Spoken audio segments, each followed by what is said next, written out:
Bon, comme vous avez entendu sur les médias, rien ne s'arrange. Trump nous gave et la communauté internationale se gave des paroles de Trump et de tout ce qui va arriver.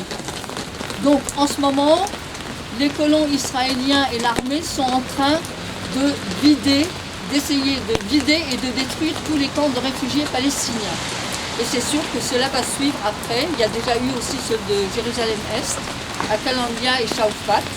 Et à Shaufat, c'est dans la Jérusalem-Est, donc occupée et annexée par Israël.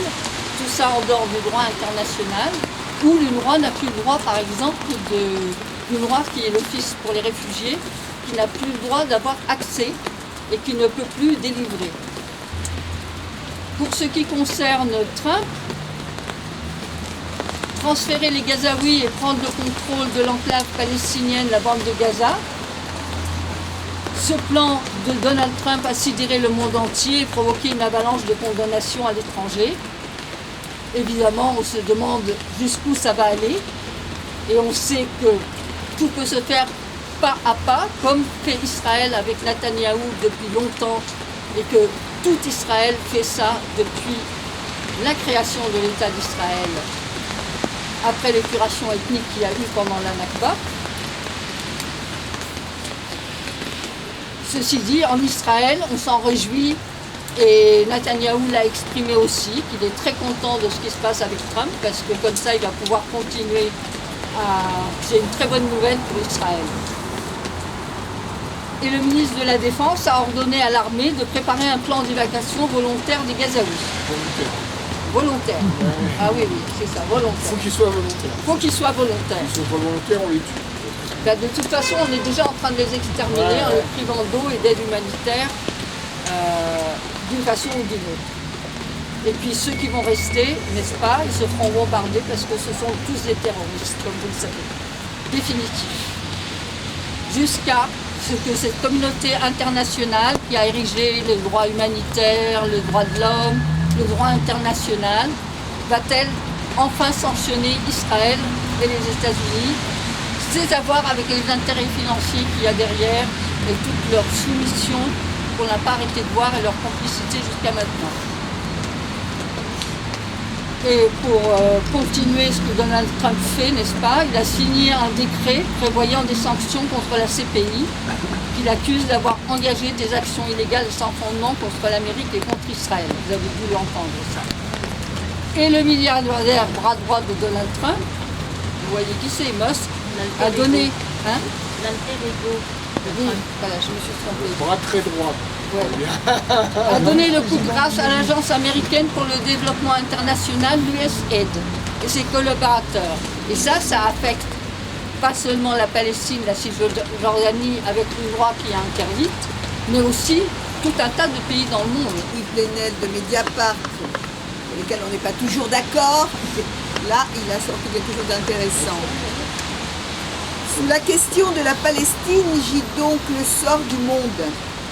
Premier chef de gouvernement à être reçu par le nouveau président de la première puissance militaire et économique mondiale, le Premier ministre israélien a obtenu à Washington un feu vert explicite à la prolongation des crimes pour lesquels il est déjà poursuivi.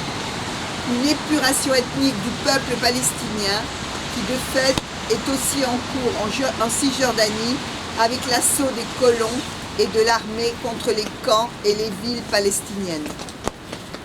Loin de la destruction du Hamas revendiquée au lendemain du 7 octobre, le but de guerre est bel et bien la disparition de la Palestine, la destruction de son idée même, l'effacement de son peuple du territoire conquis par Israël. Ce n'est pas le énième coup d'éclat d'un président fantasque, c'est la vérité d'une présidence fasciste. Une jeune Gazaoui qui a interpellé le président Trump, retransmet ses propos. Elle doit avoir à peu près 6-7 ans. Cher Trump, président des États-Unis, je suis la petite Maria Hanoun de Gaza. Je voulais te poser une question. J'espère qu'elle te parviendra et que tu me répondras. Moi, en tant que rescapé de la guerre de Gaza, Si je te demandais de quitter ta maison et ta terre pour aller vivre en Égypte ou en Chine, serais-tu d'accord? Je suis désolé d'en rire, mais en réalité, tu ne serais pas d'accord. Alors si toi tu refuses, pourquoi veux-tu que j'accepte de quitter ma maison et de quitter ma terre?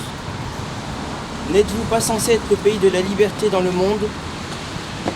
Mais de quelle liberté parlez-vous alors que vous voulez nous restreindre dans notre propre patrie et nous disperser? Un conseil au président du monde: tu peux contrôler le monde entier, sauf Gaza, car Gaza est le monde. Un poème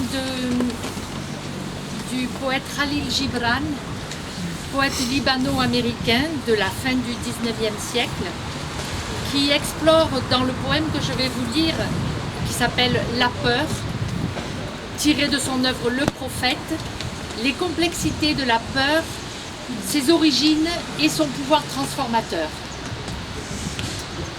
Ce poème, je me permets de le dédier aux Palestiniennes et aux Palestiniens de tous horizons pour qui la peur fait partie du quotidien. Il est dit qu'avant de se jeter dans la mer, une rivière tremble de peur. Elle regarde en arrière le chemin qu'elle a parcouru depuis les sommets des montagnes, la longue route sinueuse qui traverse forêts et villages. Elle voit devant elle un océan si vaste qui pénétrer ne paraît rien d'autre que de devoir disparaître à jamais. Mais il n'y a pas d'autre chemin, et la rivière ne peut pas revenir en arrière. Personne ne peut revenir en arrière, c'est par essence impossible. La rivière doit prendre le risque de se jeter dans l'océan, car ce n'est qu'en entrant dans l'océan que la peur disparaîtra, puisque c'est alors seulement que la rivière saura qu'il n'est pas question de disparaître dans l'océan, mais de devenir l'océan.